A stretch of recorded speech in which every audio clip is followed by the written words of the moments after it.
ગઈકાલે 15 ઓગસ્ટના દિવસે અને એના પહેલે બી અમુક દિવસ પહેલાં જો એ સુરત શહેરના દરિયાકાંઠા ઉપરથી લગભગ 3 કિલોથી વધુ માત્રામાં અફઘાની ચરસના પેકેટો 3 પેકેટ મળ્યા હતા, જેના લગભગ કિંમત જો 1.5 કરોડ જેટલા હતી. એના પછી જો આ સમગ્ર વિસ્તારમાં જેટલા બી પોલીસના, મેરીન પોલીસ અને એસઓજીના ફિશરમેન વોચ ગ્રુપના અમારા સભ્યો છે એના એક્ટિવેટ કરવામાં આવેલ. એસઓજીના ટીમ દ્વારા ડ્રોન કેમેરાઓના માધ્યમથી આ દરિયાપટ્ટી ઉપર જો તમામ જગ્યાએ સર્વેલન્સ રાખવામાં આવતા હતા. એના અનુસંધાને ગઈકાલે ફરીથી જો ટોટલ 10 કેજીથી વધારે વેટના કુલ 7 પેકેટો, જેના કિંમત 5 કરોડથી વધુ કિંમતના અફઘાની ચરસ અમને રિકવર થયા છે દરિયાકાંઠાથી. અને અત્યારે એના લઈને અમારા બાજુના બી જો દરિયાકાંઠા વિસ્તાર છે નવસારીમાં, ત્યાં બી અત્યારે જો રિકવરી થઈ છે. તો આ વિસ્તારમાં જ્યારે એટલા લગભગ 3-4 દિવસમાં 6.5 કરોડથી વધુ પ્રમાણમાં જો અફઘાની ચરસ અહીંયા મળ્યા છે.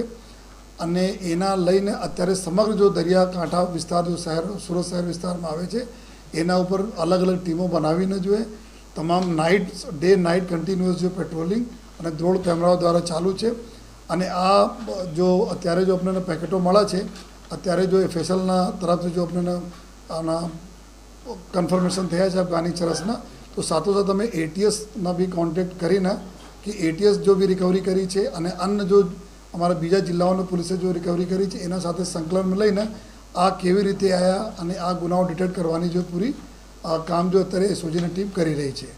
અને આવનાર દિવસોમાં બી હું આપના માધ્યમથી તમામ અમારા એવા દરિયાકાંઠા વિસ્તારમાં રહેતા લોકોને બી રિક્વેસ્ટ કરું છું કે આ કાંઠામાં આપને જ્યારે પણ આ પ્રકારની કોઈ સસ્પેક્ટેડ વસ્તુઓ મળે તો આપ તાત્કાલિક જો આપ अपने પોલીસ સ્ટેશન, આજુબાજુના પોલીસ સ્ટેશન અથવા આપ 100 નંબર પર જાણ કરો, જેથી જો પોલીસના ટીમ જો સર્ચ કરી રહી છે એના બી મદદરૂપ થાય.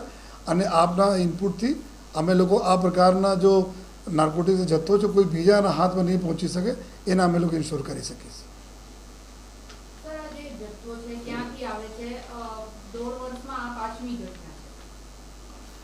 ગયા 2023માં બી લગભગ 3 ગુનાઓ દાખલ થયા હતા, જેમાં એક 7 કરોડ, 6 કરોડ, 8 કરોડ આ પ્રકારના જો એ કરીબ આશરે 19 કરોડ રૂપિયાના મુદ્દામાલ પકડાયા હતા. જો ચાલુ વર્ષે બી લગભગ 6.5 કરોડના પકડાયા જોઈએ.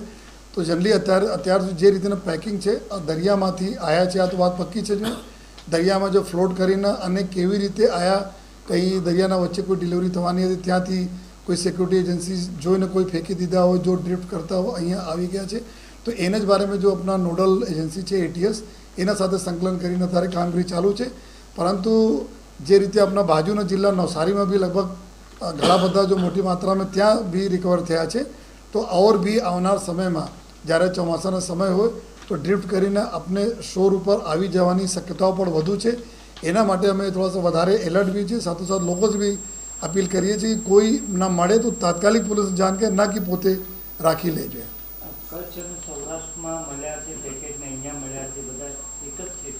લગભગ જે રીતના પેકિંગ એના છે એના સ્ટારબક્સ, કેફે વગેરેના પ્લાસ્ટિકના આમાં જો કરે અને પછી જ્યારે ખોલીએ તો બહુ એકદમ ચીકના જો હોય છે, એકદમ બહુ હાઈ ક્વોલિટીના ચરસ હોય છે. તો એના જો મળે છે અને ત્યાંથી જો અમે લોકો કોન્ટેક્ટ કર્યા ત્યારે આ જ પ્રકારના આ બી આપણા સેમ મતલબ લગભગ કન્સાઇનમેન્ટ મળી રહ્યા છે.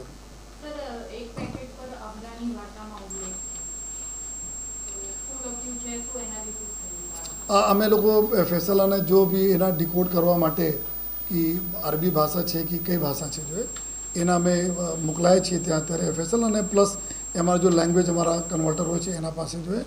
પરંતુ અત્યાર પ્રાથમિક દૃષ્ટિએ એવા પક્કા છે આ બધા જો અફઘાની ઓરિજિનના જોઈએ આ ચરસ છે. જોઈએ સર, સ્ટારબક્સના શા માટે કવર લગાવવામાં આવે છે? કારણ કે અત્યાર સુધી જે પણ ચરસ મળ્યું છે એમાં સ્ટારબક્સના લેવલ લગાવેલા છે.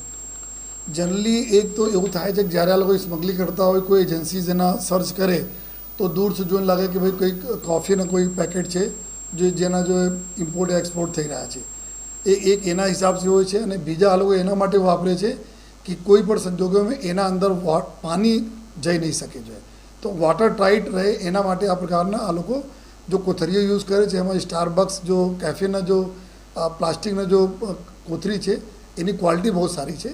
અને અમે લોકો જોયા કે એના જ્યારે ફેસલના ટેસ્ટિંગ કરવા માટે ખોલા તો અંદર તક જો પાણી નહીં જઈ શકે આ પ્રકારના સરસ એના જો પેકેટ બનાવવામાં આવેલા છે. એના માટે આ લોકો એક તો બચવા માટે એ ઉપયોગ કરે કે દૂર સે બતાવી દે કે કૉફીની ડિલિવરી થઈ રહી છે અને સાથોસાથ જો એના પ્રોડક્શન માટે પણ છે.